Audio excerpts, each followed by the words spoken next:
Mom, why should we always say Bismillah? Because when you say Bismillah, Allah is with you and put barakah in all what you do. Bismillah, Bismillah, Bismillah, au nom d'Allah. Bismillah, Bismillah, in the name of Allah. I wake up every morning, say God is the unique.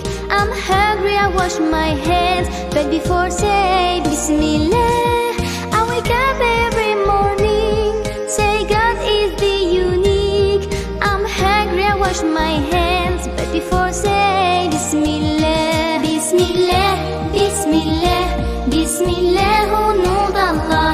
Bismillah, Bismillah, in the name of Allah. Bismillah, Bismillah, Bismillah, au nom d'Allah. Bismillah, Bismillah, in the name of Allah. When I'm ready for lunch, don't forget to say thanks to those who fed me well, but before say Bismillah.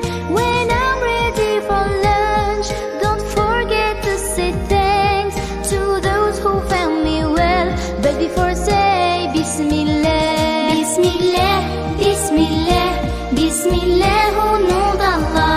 Bismillah, Bismillah, in the name of Allah.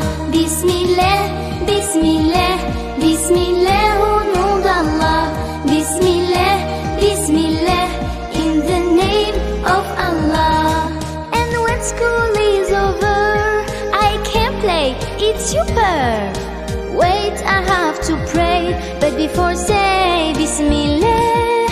And when school is over, I can play, it's super. Wait, I have to pray, but before say